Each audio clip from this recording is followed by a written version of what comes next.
ശ്രീമാൻ Mathew Samuel. അദ്ദേഹം ഒരു പ്രശസ്തിയുള്ള ഒരു പത്രക്കാരനാണ്. പല സ്റ്റിംഗ് ഓപ്പറേഷൻസ് തഹൽക്ക തുടങ്ങി ഇങ്ങോട്ട് തമിഴ്നാട് മുഖ്യമന്ത്രി പഴനീർ സെൽവം, അതല്ലെങ്കിൽ മമതാ ബാനർജിയുടെ ശാരദ സ്കാം, ക്രിക്കറ്റ് സ്കാം, അങ്ങനെ കുറെ കാര്യങ്ങളിൽ അദ്ദേഹത്തിന്റെ പ്രശസ്തിയും കഴിവും തെളിയിച്ചിരിക്കുന്ന ഒരു വ്യക്തിയാണ്. എന്നാൽ ഈ ഇടയായിട്ട് അദ്ദേഹത്തിന്റെ സുബോധത്തിന് എന്തോ പിഴവ് പറ്റിയിരിക്കുന്നു എന്ന് നമുക്ക് ചിന്തിക്കേണ്ടതുണ്ട്. എന്തും വിളിച്ചു പറയുന്നു. അദ്ദേഹം മദ്യപിച്ച് പറയാണോ, അതോ മറ്റെന്തെങ്കിലും ലഹരി വസ്തുക്കളുടെ അടിമയായിട്ടാണോ അദ്ദേഹം ഇത്തരത്തിലുള്ള പ്രസ്താവനകൾ നടത്തുന്നത് എന്ന് നമ്മൾ ചിന്തിക്കേണ്ടിയിരിക്കുന്നു. അതിന് ആസ്പദമായ കാരണം എന്ന് പറഞ്ഞാല്, കഴിഞ്ഞ ഏതാനും ദിവസം മുമ്പ് അദ്ദേഹം പാലക്കാട് ഇലക്ഷൻ റിസൾട്ട് വരുന്നതിന് മുമ്പ് ഇദ്ദേഹം ഇരുന്ന് പറയാണ് 25,000 വോട്ടിന് പാലക്കാട് ശ്രീ കൃഷ്ണകുമാർ ജയിക്കുമെന്ന്. അതുമല്ല, ചേലക്കരയിൽ BJP 2ാം സ്ഥാനത്ത് വരുമെന്ന്.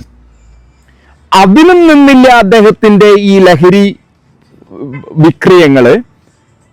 അങ്ങ് വയനാട് പ്രിയങ്ക ഗാന്ധിക്ക് 1.5 ലക്ഷത്തിലും മേലെ ലഭിക്കില്ല. അവിടെ നിന്നില്ല അദ്ദേഹത്തിന്റെ ഇത്തരത്തിലുള്ള പ്രവൃത്തികള്. ഞാൻ വളരെ സംശയാസ്പദമായിട്ട് ചിന്തിക്കുകയാണ്, അദ്ദേഹം മദ്യപിച്ചാണോ ഇത് ചെയ്യുന്നത്? ഇനി അദ്ദേഹം മറ്റൊരു പ്രസ്താവന നടത്തിയിരിക്കുകയാണ്, ഖത്തർ വേൾഡ് കപ്പ് ഫിഫ നടത്തിയത് ശരിയായില്ല അത്ര. ഇതൊക്കെ കണ്ടുപിടിച്ച വ്യക്തിക്ക് ഞാൻ ഒരു പുരസ്കാരം കൊടുക്കണം എന്ന് തന്നെ വിചാരിച്ചിട്ടുണ്ട്. ഇനി ഇതിന്റെ വാസ്തവങ്ങളിലേക്ക് വരുമ്പോൾ അദ്ദേഹത്തിന്റെ പ്രവചനത്തിൽ വലിയ തെറ്റ് പറ്റിയിരിക്കുന്നു. പിന്നീട് ഫിഫ വേൾഡ് കപ്പിനെ പറ്റി നമ്മൾ അതിനെ ഒരു വിശകലനം നടത്തുമ്പോൾ, ഞാൻ ഇന്ന് അമേരിക്കൻ ഐക്യനാടുകളിലാണ് ഇരിക്കുന്നത്. അപ്പോ അന്ന് ഫിഫ വേൾഡ് കപ്പ് നടക്കുന്ന വേളയില് FBI ഡയറക്ടർ പറയുകയുണ്ടായി, if you bring your corrupt practices to the shores of United States you will pay a price. അദ്ദേഹം ഉദ്ദേശിച്ചത് ഇങ്ങനെയാണ്, ഖത്തറിന് വേണ്ടിയിട്ട്, ഖത്തറിൽ വേൾഡ് കപ്പ് നടത്തുന്നതിന് വേണ്ടിയിട്ട് ഫിഫ ചെയർമാൻ കൈക്കൂലി വാങ്ങിയിട്ടാണ് ഖത്തറിൽ വേൾഡ് കപ്പിനുള്ള അധികാരം കിട്ടിയത്.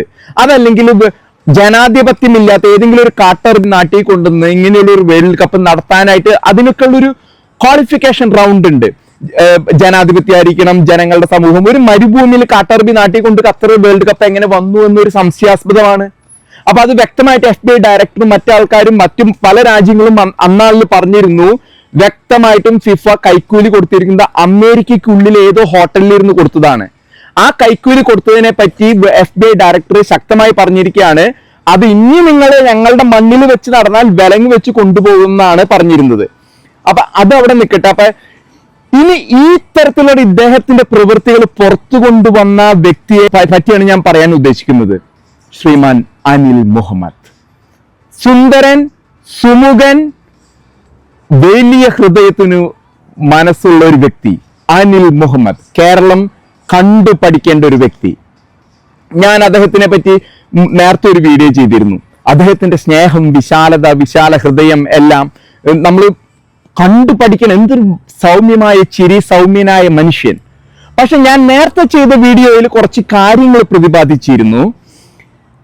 ഇദ്ദേഹം പറയുന്നത്, ഇദ്ദേഹത്തിന്റെ വിശ്വാസ പ്രമാണം പറയുന്നത്, ഇദ്ദേഹത്തിന്റെ പ്രസ്താവനകളിലൊന്നും തീവ്രവാദത്തിനെതിരെ അതല്ലെങ്കിൽ അദ്ദേഹത്തിന്റെ വിശ്വാസ പ്രമാണവുമായിട്ട് ബന്ധപ്പെട്ട് യാതൊരു വിധത്തിലുള്ള ഒരു വിമർശനം കാണുന്നില്ല.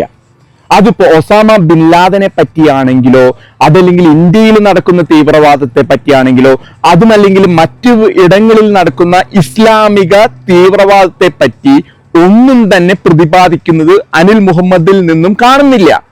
അത് അദ്ദേഹം തുറന്ന് കാണിക്കുകയാണെങ്കിൽ നമുക്ക് പറയാൻ പറ്റുന്ന എത്ര നല്ല ചെറുപ്പക്കാരൻ, എന്ത് നന്നായിട്ട് ഈ സഹോദരൻ ലോകത്തിലെ വിവരങ്ങളെ വിളിച്ചു ലോകത്തിന്റെ മുഖത്തേക്ക് തുറന്നെഴുതി കാണിക്കുന്നു. എന്നാൽ ശ്രീ മാത്യു സാമുവലിനെ ഇലക്ഷനിൽ പറ്റിയ ഒരു പിഴവിനെ പറ്റി ഇദ്ദേഹം ഘോരം പ്രസംഗിക്കുന്നു.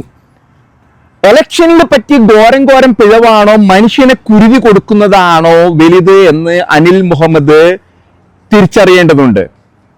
ഇദ്ദേഹത്തിന് ഏതെങ്കിലും കാര്യത്തിൽ ഇങ്ങനെയുള്ള കാര്യങ്ങൾ, അദ്ദേഹത്തിന്റെ സമുദായവുമായിട്ട് ബന്ധപ്പെട്ട കാര്യങ്ങളിൽ വിമർശിക്കാനായിട്ടുള്ള ചങ്കൂറ്റം ഉണ്ടോ എന്നുള്ള ഒരു അഗ്നി പരീക്ഷ നമ്മൾ നടത്തേണ്ടതുണ്ട്. ഇദ്ദേഹം കേരളത്തിലെ സക്കീർ നായിക്കാണ്. ഇദ്ദേഹം കേരളത്തിൽ നിന്നും ഇത്രയും ഘോരം പ്രസംഗിക്കുമ്പോൾ അതിന്റെ ആത്മീയ അടിസ്ഥാനം എവിടെയാണ്? ഇദ്ദേഹം പ്രതിനിധാനം ചെയ്യുന്ന ഈ വിശ്വാസ പ്രമാണം സമുദായം ചെയ്തു കൂട്ടുന്ന കരാള പ്രവൃത്തികൾ, തീവ്രവാദം.